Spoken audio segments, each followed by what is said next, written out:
Yeah, I was maybe too young to perceive it or to remember perceiving it. Um, and so I usually read it from like culture of that time, you know. So watching Hollywood movies from the 90s, let's say, or 80s, um, or yeah, maybe to me, I always use Star Trek as a good illustration for the world in general. So it's my main cultural reference to explain anything. But yeah, so you know, um, thinking through these, the world prior to 1996 seemed as the world of optimism, of this hope that freedom prevailed, and it is the same at the same time somehow this realization that there's no future because future is over. This is the pinnacle of progress. The of course the end of history. So you know what comes after is just this celebration of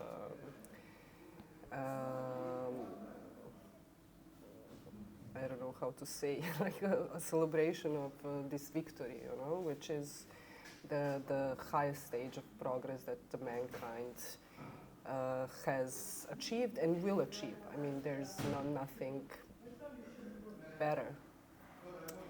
And then I think maybe in 1996 somehow, and Ubu as some sort of metaphor for the internet um, is is a, is about the realization of this idea that you know this is internet is a inherently emancipatory, non-hierarchical, decentralized medium that will somehow serve as a technological basis for that kind of world.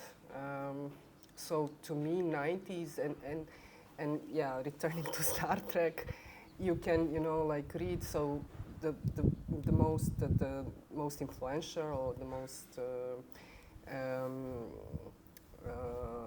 important Star Trek series were filmed in the 90s. So The Next Generation and Voyager and also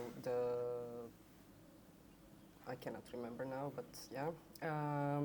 So the Deep Space Nine. They somehow, you have this feeling that humanity will, reach to the stars, and there's going to be just everything perfect about it.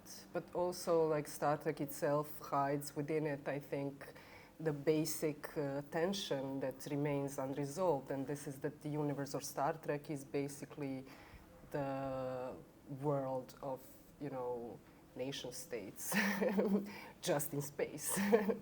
So, which, carry the problems of this, of course, racial or gendered hierarchies, yeah? So yeah, I think that in that sense, it was a time of hope and optimism, which turned out to be, false, let's say, Well, it kind of turns out that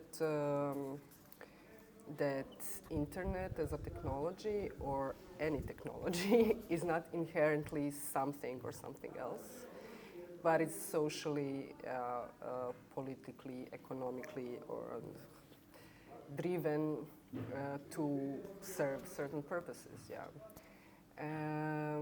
So the technology that seemed liberating, emancipating, which was the internet, I mean that I never kind of witnessed myself, the internet of the 90s. My first contact with the internet was already, the internet of what would now be called platforms, but my first email was, Gmail, not the open ones. I don't even know what their names are. So it turned out that the technology was repurposed or like just put to use for other means, and this is of course what we all know: surveillance and commodification of our everyday lives and communication, and monetization of our content, and monetization of our unspoken desires that the great surveiller is better familiar with them than we are, and stuff like that, and this is how I see the situation with technology, and as far as the social context or the political context of the world. Of course, and the economic context, of course, there's a neoliberal, I don't know how to call it, move to, like commodify everything, and this is what we've been experiencing. And I didn't have a chance to like live this dream of, of this hope. My adulthood, coming into adulthood, was already marked by the lack somehow, by the already coming also from a socialist country, ex-socialist country, which getting to know reality was through denial, how to say, of everything. So just hearing stories that this and that was available and no longer is. So my first position as a young woman was that of really harsh cynicism, not believing in anything actually. And I was very suspicious of people who believed in anything, because, oh my God, are you blind? I mean, what kind of, like, coming from this periphery also of this great optimism. And in this periphery, as we know, I mean, where I come from, there was no optimism in the 90s. It was fucking, the shit. It was terrible. So from that terrible, we just transitioned into another terrible. And now we see these tendencies which were, big in the 90s in our countries of the former Yugoslavia. So nationalism, the desire for sovereignty, actually being now global trends. We haven't left that space at all. I mean, basically, but now everybody joins, so we are some sort of terrible avant-garde in that sense, yeah. So this is the situation we find ourselves now. On one hand, economically, there's, the imperative of profits rules the day. There's nothing else. Then politically, there's this squeezing of against, the 90s multiculturalism, celebration of globalization. Now the other way around, the insistence on our way of life, the preservation of our way of life, and here again Star Trek is a good illustration, because after these very positive 90s, where the future that we imagine is so amazing that, you know, like technology will liberate us.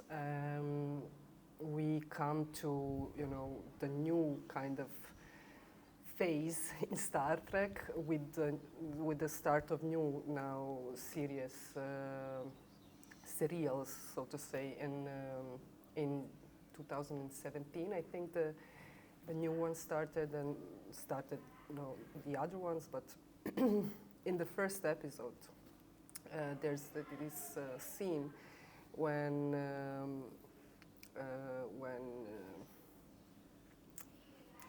yeah, they should, I mean, not to go into details, they should attack, you know, one of them is like arguing that they should attack Klingons because they are inherently violent. And then one of the crew or the captain, I don't remember, replies to this officer that, you know, you shouldn't, because she's black, you shouldn't like make these kinds of statements based on race. You know, you should know better. And then she replies, but you shouldn't, you should differ between race and culture.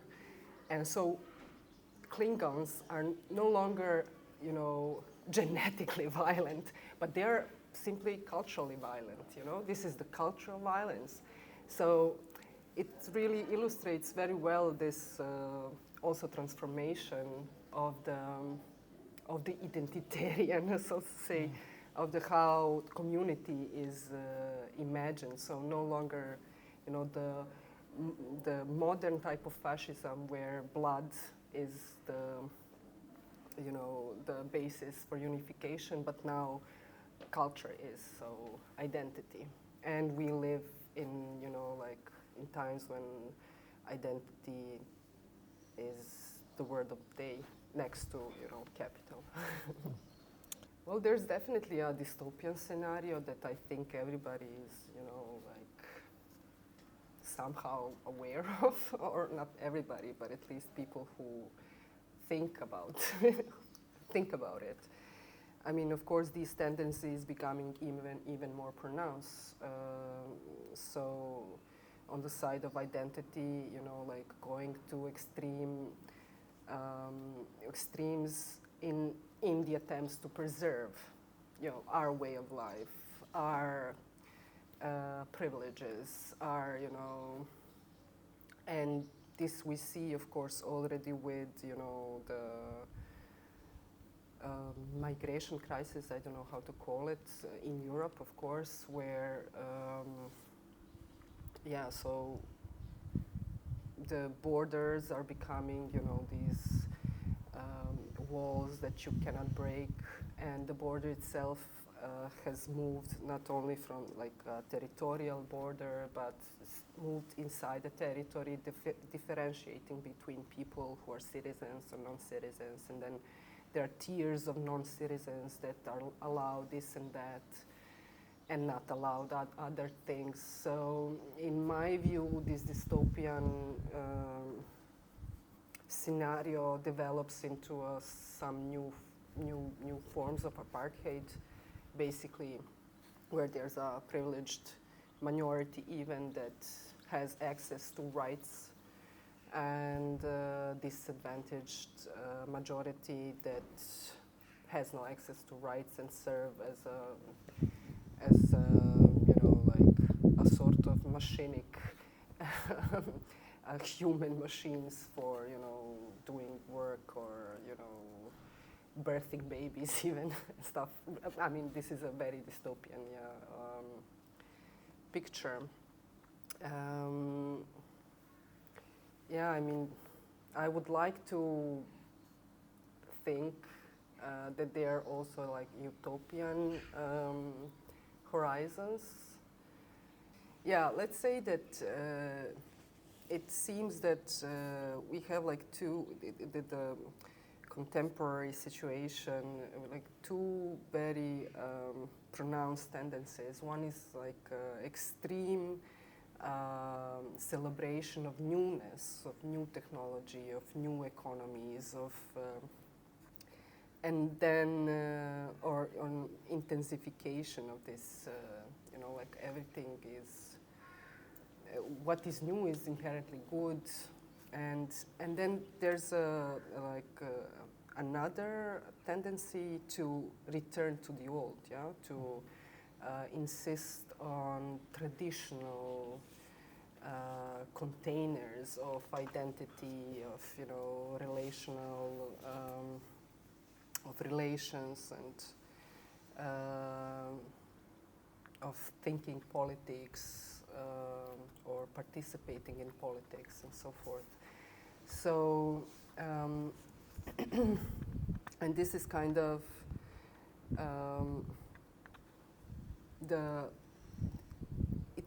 it feels that there are now possibilities to explore, to explore like to turn the other way around this logic, so to say, to look for new relations, new possibilities of being together, of that are more in depth, so to say, that are not just superficial, but that's that mean very foundational, that imply foundational changes to from philosophical concepts, basic, that underline like Western civilization to to practicing almost very simple things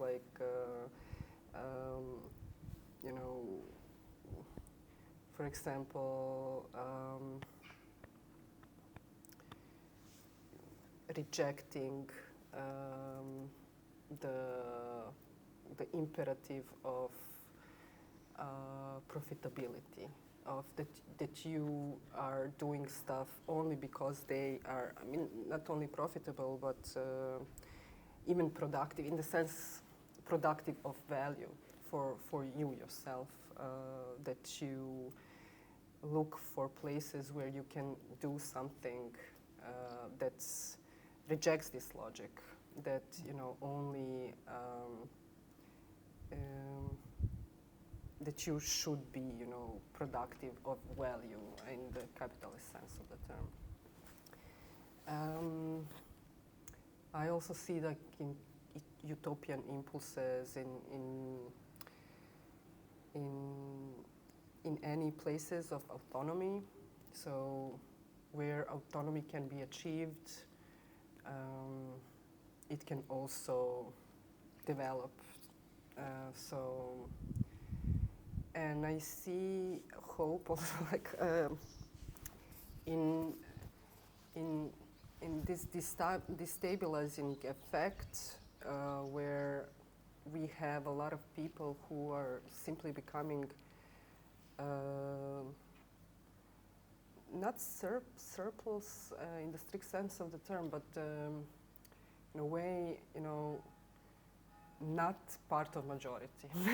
There's a process of really people becoming minoritarian in a sense, not only in this philosophical Deleuzian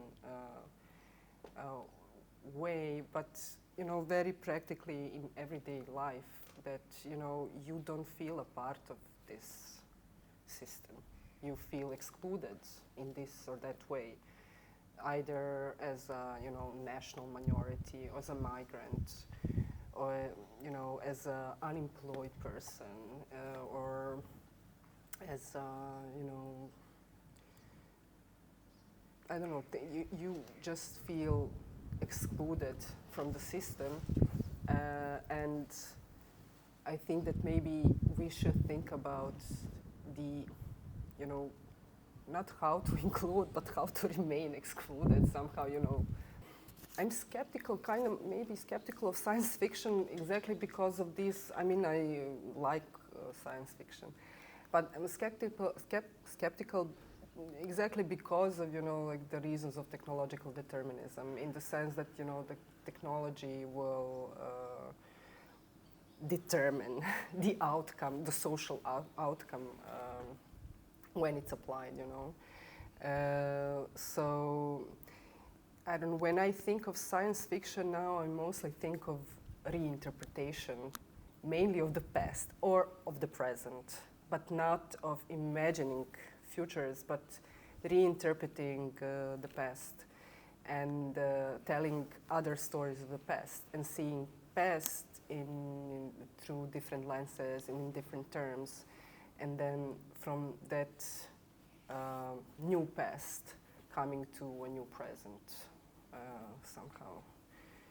I don't know if that makes sense. Totally.